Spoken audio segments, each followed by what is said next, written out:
Marcus Ellison was 39 years old the night he stood in his own basement and heard his wife tell her mother the words that rearranged everything he thought he knew about his marriage. He was a structural engineer who had spent 17 years reading the integrity of buildings, bridges, and foundations. And in that single moment, standing below the kitchen floorboards with his hands still resting on the breaker panel, he understood that the foundation of his home had been compromised long before he ever thought to inspect it. To the neighborhood, Marcus was a quiet man who drove a 10-year-old Ford F-150, wore the same rotation of 5 flannel shirts, and spent his weekends replacing the gutters on his modest 3-bedroom house in East Charlotte. Denise's friends called him dependable, which was their polite way of saying unremarkable. But that Thursday night, when her voice carried clean through the heating vent above the furnace, and she told her mother, "He'll be gone by spring. I've already talked to Kevin about the house and the accounts." Marcus did not flinch. He did not drop his wrench. He did not storm upstairs demanding an explanation. He stood perfectly still and listened, because listening had always told him more than asking ever could. What Denise never knew, what her mother never thought to ask, was that the man they were planning to discard held a portfolio worth $2, $7 million across 4 accounts her name had never touched, owned 40% of a commercial engineering firm operating in 3 states, and had been the silent financier behind the very shopping plaza where her lover Kevin leased his barbershop. What happened next would not be loud. It would not be angry. It would be structural, and it would be permanent. Before we jump into the story, comment where in the world you are watching from and subscribe, because tomorrow's story is one you need to hear. The morning light in Charlotte has a way of settling into a room like it has nowhere else to be. Marcus Ellison sat at his kitchen table at 6:15 on a Saturday morning, both hands wrapped around a mug of black coffee his grandmother would have approved of. Strong, no sugar, no apology. The kitchen was his. Not in the legal sense, though that would matter later, but in the way a man's hands shape a space over years. He had laid the tile himself, a herringbone pattern in slate gray that took him 3 weekends because he refused to cut corners on the grout lines. The oak cabinets he had sanded and restained twice. The window trim he had replaced after the ice storm of 2019, cutting each piece to a tolerance his colleagues at the firm would have called excessive for residential work. His grandmother, Eula May Ellison, had raised him in a house not unlike this one, 12 miles south on the other side of Independence Boulevard. She had passed 6 years ago, but her voice still lived in the walls of every room he touched. She used to say, "A man who builds something right the first time never has to explain himself twice." He carried that the way other men carried grudges, quietly and everywhere.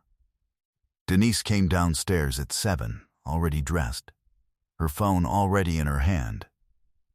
She kissed his cheek the way she always did, quick and practiced, the kind of kiss that had stopped meaning anything specific years ago, but still maintained the architecture of a marriage. She smelled different lately, not dramatically, just a shift. A new lotion or a different detergent, something she had not mentioned and he had not asked about.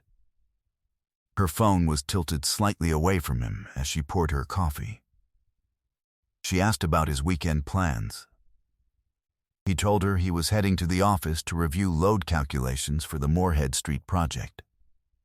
She nodded without looking up. He had met Denise 11 years ago at a fundraiser for a community housing initiative in the Noda neighborhood.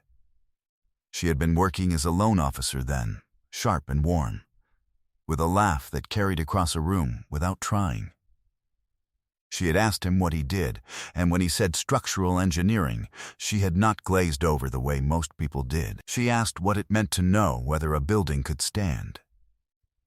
He told her it meant understanding where the weight really was, not where it appeared to be.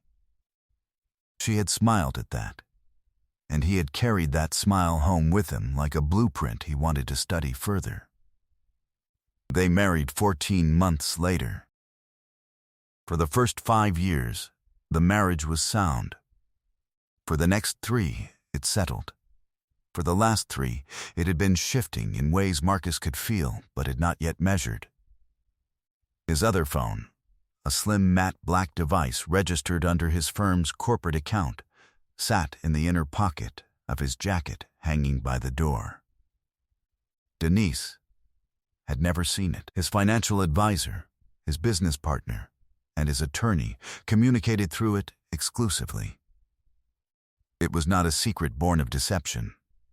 It was a boundary, the same kind his grandmother had taught him to build between the parts of a life that needed protecting and the parts that were meant to be shared. That evening, the doorbell camera he had installed 3 months ago captured a silver Audi pulling into the driveway at 4:47 p.m., while Marcus was still at the office. The car stayed 11 minutes. He would not check that footage for another 6 days. But when he did, it would become the first frame in a sequence that explained everything. Some structures fail all at once. Most fail slowly, and the people inside never hear it happening. The Thursday it changed, Marcus had come home early. The Moorhead Street project had been delayed by a permit issue, and his crew had knocked off at 3. He pulled into the garage, came through the side door, and went straight to the basement to reset the breaker for the workshop outlet that had been tripping all week. The house was quiet in the way houses are quiet when someone thinks they are alone. He had his hand on the panel when Denise's voice came through the heating vent above him, clear as a phone call, carried by the ductwork he himself had sealed and insulated the previous winter. "He'll be gone by spring," she said. Her tone was calm, almost administrative. "I've already talked to Kevin about the house and the accounts. Marcus doesn't check anything. He just deposits and moves on. By the time he figures out what's missing, I'll have the papers filed and the accounts redirected." Her mother's voice came next, lower, more cautious. "And the house?" "Kevin's cousin is a realtor. She said we can list it fast once the deed transfers. Marcus won't fight it. He doesn't fight anything." Marcus stood in his own basement and listened to his wife of 11 years map out his erasure with the confidence of someone who had been rehearsing it for months. His hands did not shake. His breathing did not change. He had spent his entire career standing inside structures other people had declared sound and finding the fractures they had missed. This was no different. The fractures had been there. He had simply not been looking. He remained in the basement for another 9 minutes. He heard Denise end the call. He heard her footsteps cross the kitchen above him. He heard her turn on the television in the living room, settling into the same couch he had reupholstered the year before. He went upstairs. He kissed her forehead. He asked what she wanted for dinner. She said pasta. He made pasta. That night, after she fell asleep, Marcus sat in his truck in the garage with his corporate phone and began the work he had been trained to do: assess the damage, document the failure, and determine what could be saved. He logged into the joint checking account first. Over the past 14 months, $43,000 had been transferred in increments of $1,500 to $3,000 to an account he did not recognize. He screenshotted every transaction. He downloaded the statements going back 2 years. He checked the savings account they had opened together for a future renovation. It had been drained to $214. He documented that too. He opened the mortgage portal and found that Denise had requested paperwork for a quitclaim deed transfer 3 weeks prior.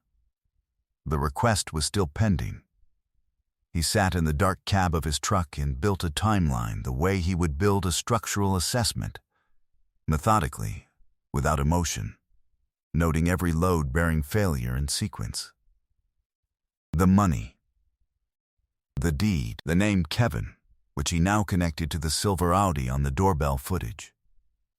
Kevin Bradshaw, who leased Chair 3 at a barbershop in the Eastway Plaza, a plaza Marcus's firm had engineered, and in which Marcus held a 40% ownership stake through a holding company Denise had never heard of. She had been planning this for at least 14 months.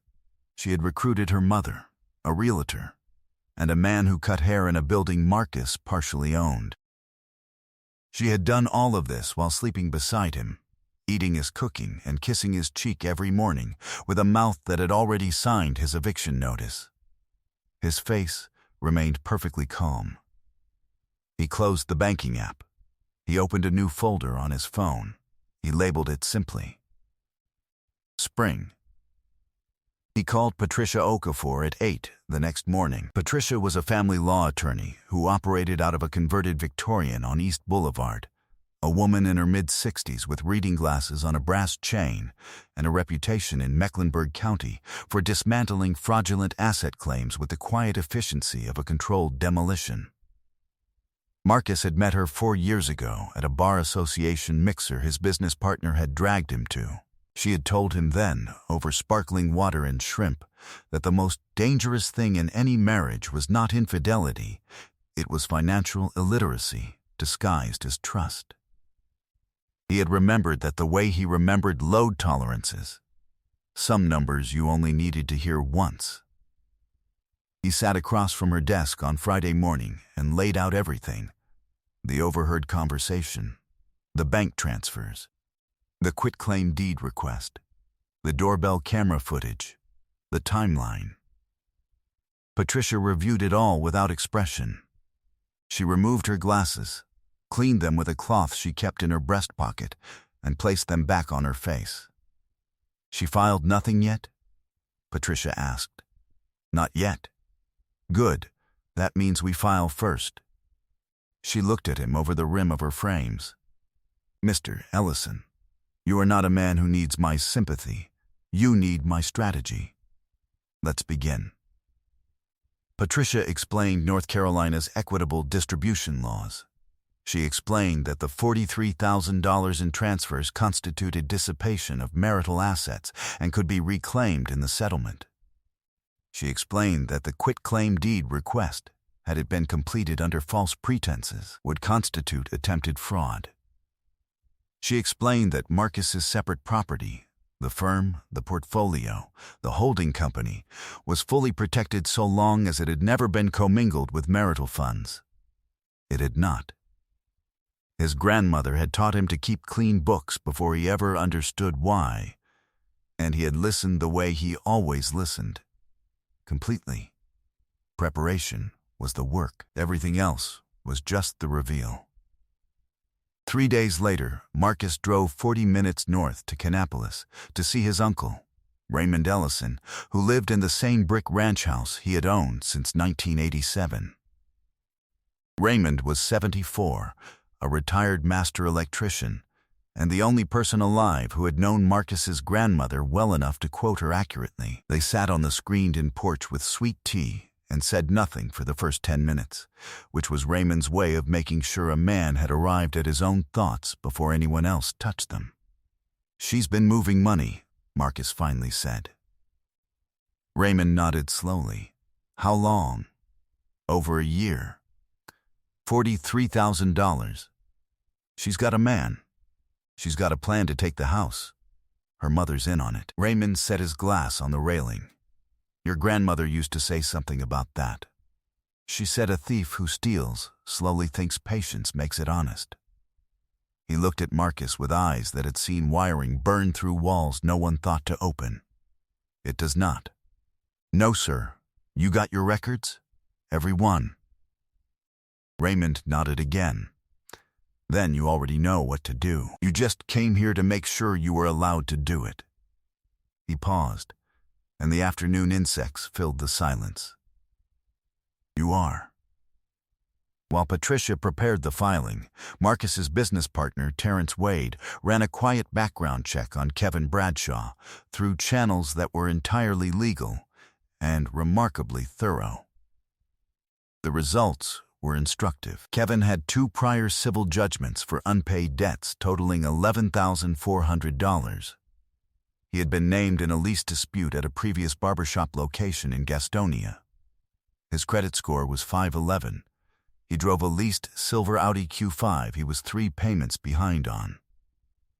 And most critically, he had been making cash deposits of $1,500 to $2,000 in intervals that matched, almost to the day, the withdrawals from Marcus and Denise's joint account. The money trail was not circumstantial. It was architectural. Every dollar had a matching column. Marcus also reviewed the doorbell camera footage methodically. Kevin Bradshaw had visited the house 14 times over the previous 3 months, always arriving between 3 and 5 in the afternoon, always departing before Marcus's usual arrival at 5:45. On 2 occasions, Denise's mother's sedan was parked across the street, not visiting, just sitting, engine off, positioned with a clear sightline to the driveway. The conspiracy was not sophisticated. It simply relied on Marcus being exactly the man they had decided he was, passive, inattentive, and gone by spring. She had no idea. That Wednesday evening, Marcus came home and cooked chicken thighs with roasted vegetables and a garlic sauce he had learned from a YouTube video 2 years ago. Denise sat at the kitchen counter scrolling her phone. She told him about a co-worker's drama at the bank. He listened. He asked follow-up questions. He refilled her wine glass. She reached over and touched his arm and said, "You're such a good man, Marcus." He smiled and said, "I try." The words tasted like mortar, functional, binding, and designed to hold something together just long enough to finish the job. She had no idea that by morning the filing would be complete, the accounts frozen, and the architecture of her spring would be rubble before the last frost. Real power operated in quiet rooms.